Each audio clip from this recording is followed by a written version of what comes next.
l'herbe se décale là, je regarde. Écoute, il serait quand même bon qu'il y ait, comme tu dis, un sas, c'est-à-dire qu'avec un camion, on puisse rentrer, par exemple, si on veut du fumier, des choses comme ça, que le camion puisse recouler dedans et décharger. On est en train de faire le plan de la parcelle, une parcelle qui doit être retournée, pour être mise en culture par la suite. Et il y a trop pour l'instant, d'herbes, de saleté, de racines qu'il faut arracher. Et on détermine le tracé du canalet ou des deux canalets qui doivent venir de la route de l'eau qui doit venir de la route de Toulouse et qui va rejoindre le fossé plus bas. Et les canalets nous permettent aussi de tracer ensuite les petits sentiers.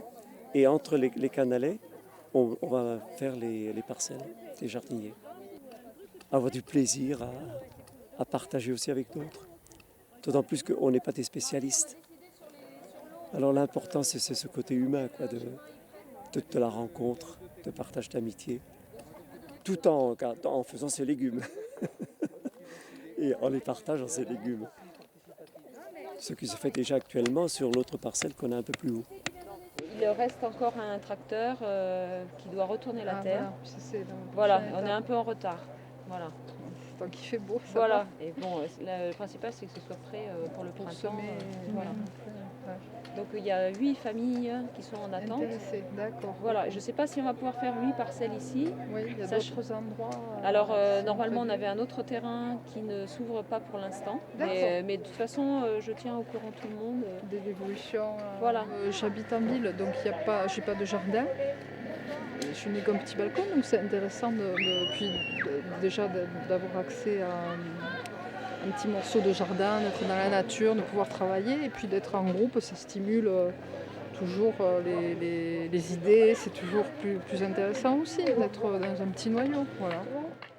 Graines d'Envie est né d'une initiative vers les années 2000 de préservation des graines et de légumes anciens avec quelques personnes qui étaient donc sensibles à ça.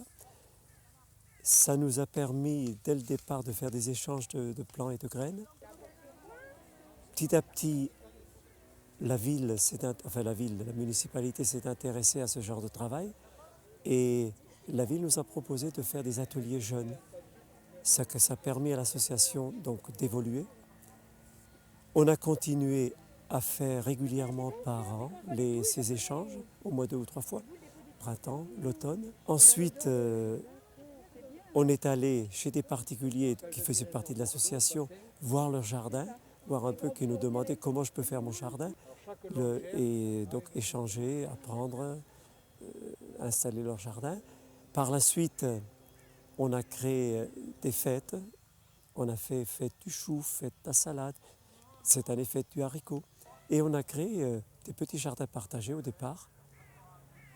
Il y a de l'eau en abondance, mais il a fallu nettoyer.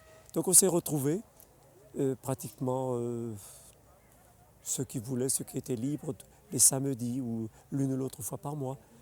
Et on a travaillé ensemble, on a trouvé ça pas mal. La ville, après, nous a proposé de gérer des parcelles qu'elle a acquises ici sur ces terrains-là, donc sur Cahuzac. Des terrains soit achetés, soit loués. Et nous sommes en train de les mettre en valeur. Et ce terrain qu'on est en train de voir là, il était sauvage. Il y avait des détritus partout, des carcasses de voitures, des arbres. On a arraché les arbres. On est en train de nettoyer les racines. On va la labourer. Et aujourd'hui, on a implanté un peu les parcelles, enfin au moins faire un plan d'ensemble qui sera mis vraiment en place lorsque la charrue sera passée. Le terrain prend forme petit à petit. Et je pense que moi, je suis curieux de voir au printemps ce que ça sera cette parcelle-là. Moi, je l'ai vu au départ, j'en reviens pas.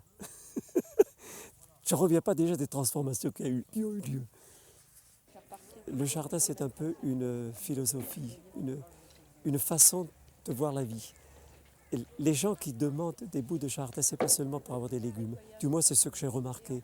Mais le fait d'être là et d'échanger, on voit le bonheur des gens. Et je crois que ça, c'est capital. C'est capital dans la vie actuellement. Et au fond, il y a une certaine liberté, liberté de travailler, liberté de venir quand on veut. Hein. Quand on n'a pas quelque chose, on demande les uns aux autres, on s'enrichit, on fait des échanges de savoir. Et je crois que cette philosophie de vie, c'est un peu cultiver son jardin, oui. Je crois que c'est une espèce de facette du bonheur.